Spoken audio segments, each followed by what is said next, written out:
চলুন ভূমি মন্ত্রণালয়ের জব সার্কুলার বা নিয়োগ বিজ্ঞপ্তি দেখে নেওয়া যাক। এখানে অনেকগুলো পদে নিয়োগ আছে, আমি সংক্ষেপে বলে দিচ্ছি। আপনারা যে যে পদে আবেদন করতে চান প্রয়োজনে ভিডিওটি পজ করে একটু দেখে নেবেন। প্রথমে যে পদ আছে সেটি হচ্ছে সহকারী লাইব্রেরিয়ান। একটি পদ আছে। গ্রন্থাগার বিজ্ঞানে স্নাতক, দ্বিতীয় শ্রেণী বা সমমানের স্নাতক হতে হবে। এরপর আছে লাইব্রেরি সহকারী কম্পিউটার ক্যাটালগার, 13 নম্বর গ্রেডের পদ। স্নাতক ডিগ্রি সহ গ্রন্থাগার বিজ্ঞানের ডিপ্লোমা হতে হবে। 60 মুদ্রাক্ষরিক কম্পিউটার অপারেটর, এইচএসসি পাস হতে হবে এবং 60 লিপির গতি থাকতে হবে। অফিস সহকারী কম্পিউটার মুদ্রাক্ষরিক, 16 নম্বর গ্রেডের পদ।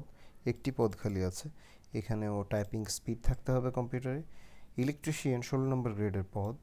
এরপর হচ্ছে অফিস সহায়ক নিরাপত্তা প্রহরী, এগুলো 20 নম্বর গ্রেডের পদ। একটি করে পদ খালি আছে। এই পদগুলোর ক্ষেত্রে এসএসসি পাস এবং নিয়োগকারী কর্তৃপক্ষ শারীরিক যোগ্যতা সম্পন্ন হতে হবে এবং সব ক্ষেত্রেই জেলা কোটা দেওয়া আছে। এই জেলার প্রার্থীগণ আবেদন করতে পারবেন, এর বাইরে অন্যান্য জেলার প্রার্থীগণ আবেদন করতে পারবেন না।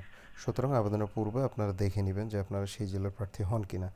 এখানে ওয়েবসাইট দেওয়া আছে latc.teletalk.com.bd। ওয়েবসাইটের লিঙ্কটি ডেসক্রিপশন বক্সে দেওয়া থাকবে। এই ওয়েবসাইটে গিয়ে আপনারা অনলাইনের মাধ্যমে আবেদন করে আপনারা আবেদনপত্র জমা দিতে পারবেন।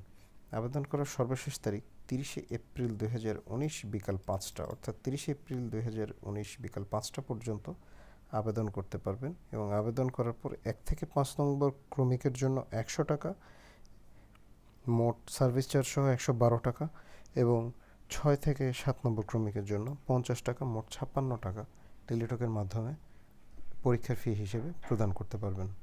তো আজ এ পর্যন্তই। সবাই ভালো থাকবেন, সুস্থ থাকবেন। বিদায় নিচ্ছি।